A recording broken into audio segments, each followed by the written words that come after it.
मैं जितना दौड़ रहा हूं, जितना फोन उठा रहा हूं, आप समझ लीजिए इससे ज्यादा हम में हिम्मत नहीं है, इससे ज्यादा काबिलियत भी नहीं है। आगे 5 साल भी जैसा हूं ऐसा ही रहूंगा, इससे ज्यादा नहीं कर पाऊंगा। अब मेरी उम्र भी 50 साल हो गई है।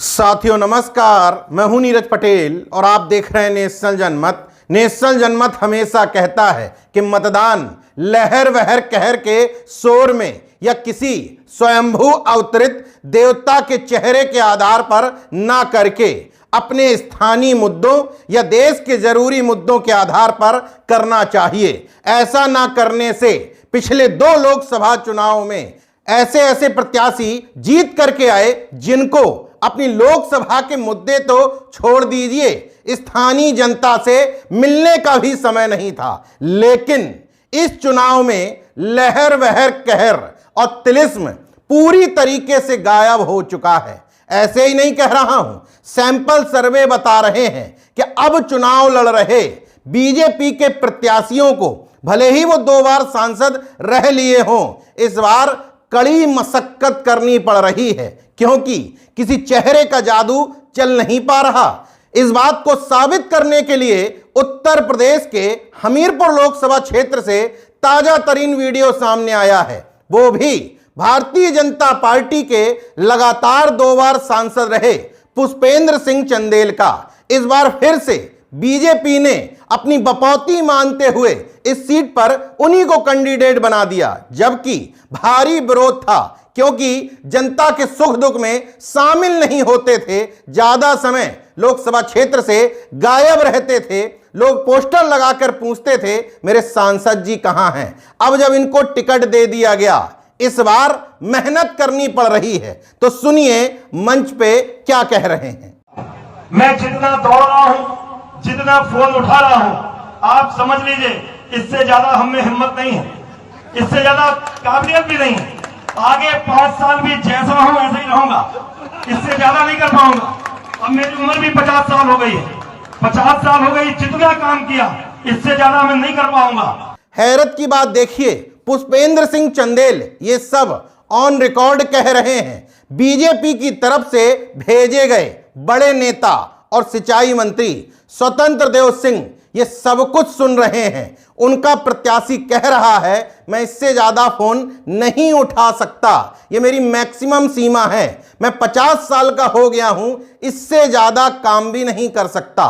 तो सवाल ये उठता है कि अब काम करना क्यों पड़ रहा है। इसकी 2 ही वजह हो सकती हैं। एक तो जिस तिलिस्म के सहारे बिना काम किए हुए, बिना जनता के बीच पसीना बहाए हुए आप 2 चुनाव जीत गए, इस बार आपको वो आसान नहीं लग रहा, इसलिए जनता पर धौंस दिखा रहे हो कि हम ऐसे ही जीतते रहे हैं, इस बार हमको ऐसे ही जिताना पड़ेगा। दूसरी वजह समझ में आ रही है कि इस बार इंडिया गठबंधन ने लोकल समीकरणों को साधते हुए लोधी समाज से अजेंद्र सिंह राजपूत को प्रत्याशी बना दिया है। हमीरपुर महोबा लोकसभा का स्थानीय समीकरण अगर आप देखें तो अजेंद्र सिंह राजपूत मजबूत स्थिति में इसलिए नजर आ रहे हैं, एक तो उनका पूरा समाज एकजुट है, उनके साथ पिछड़े एकजुट हैं, दलित एकजुट हैं, समाजवादी पार्टी और कांग्रेस का वोट एकजुट है।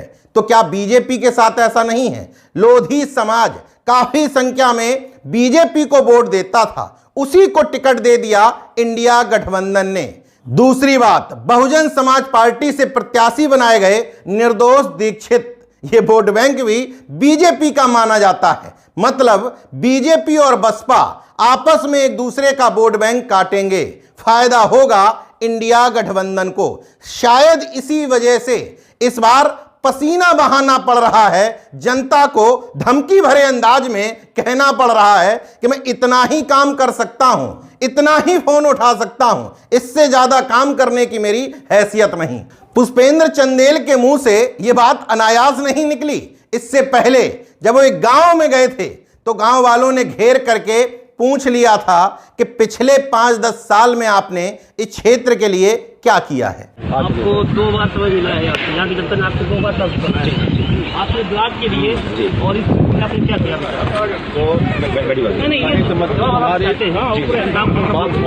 आपने क्षेत्र के लिए क्या किया?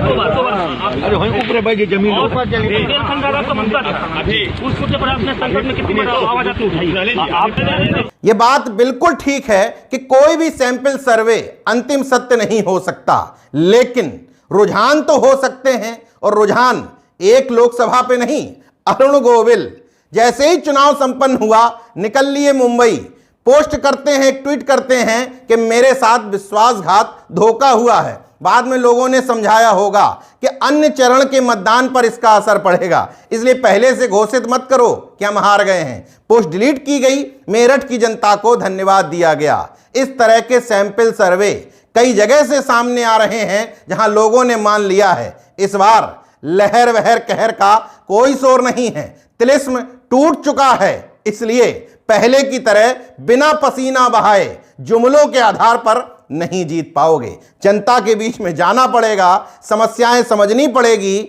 समाधान बताना पड़ेगा, मुद्दों पे रहना पड़ेगा। इस चुनाव में एक बड़ा मुद्दा बन चुका है एनडीए के प्रत्याशियों को, जनता को यह साबित करना पड़ेगा कि हमारी सरकार के राज में संविधान सुरक्षित है, आरक्षण पर हम कुठाराघात नहीं करेंगे। क्योंकि रुझान ये बता रहे हैं कि जनता ने काफी हद तक बदलाव का मन बना लिया है, बस गठबंधन ओवर कॉन्फिडेंस में ना आए, इसी तरीके से मुद्दों पर डटा रहे। फिलहाल अपनी पिच पे चल रहा है, बीजेपी की पिच पर जाकर खेलने की कोशिश करेगा, स्थितियां गड़बड़ा जाएंगी। देखते रहिए नेशनल जनमत, जागरूक और सजग बने रहिए। जय विज्ञान, जय संविधान, जय लोकतंत्र। धन्यवाद।